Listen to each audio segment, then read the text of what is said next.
बापरे, नवीन वर्षाची सुरुवात अशी झालेली आहे. काय झालं सांगते. त्या अगोदर आजच्या दिवसाची सुरुवात अशी छानपैकी झालेली आहे. उद्यापासून इवाची स्कूल सुरू होणार आहे. सो म्हटलं चला तिच्यासोबत थोडासा टाईम स्पेंड करूया. सकाळी उठल्याबरोबर तिच्यासाठी मी बनाना दिला होता. ॲक्च्युली थंडीमध्ये बनाना द्यायला नाही पाहिजे, पण इवाच्या डॅडीने इतके सारे बनाना आणून ठेवले होते, व्हायला जात होते. मी म्हटलं चल तू खा, आणि पण उन्हाला बसून खा. सो ती बोलली मम्मा तू खाऊ घालशील तरच मी खाईन. सो मी तिला खाऊ घातलं, थोडा वेळ उन्हामध्ये बसले. आणि आज सकाळी आम्ही भाजी वगैरे काहीच बनवलं नव्हतं. म्हटलं न्यू इयर आहे, काहीतरी वेगळं बनवूया. सो मी ऑनलाईन पनीर मागवलं होतं आणि बघू शकता इतकं येल्लोइश कलरचं पनीर होतं. मला ते भाजीसुद्धा बनवायची इच्छा होत नव्हती, पण मी म्हटलं चला त्याला काहीतरी आता पर्याय नाही आहे. सो वरचं मी कट करून घेतलं, फेकून टाकलं आणि त्याला व्यवस्थित चांगल्या स्वच्छ पाण्यामध्ये अर्धा तास भिजवू घातलं. म्हटलं काही जम्स वगैरे असतील तर व्यवस्थित होऊन जाईल.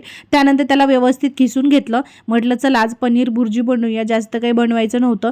सो मस्तपैकी त्याला तुकडे करून घेतले. सुरुवातीला तर मी त्याला किसून घेण्याचा प्रयत्न करत होते, पण त्याला खूप वेळ लागत होता आणि ते खूप थंड पण होतं.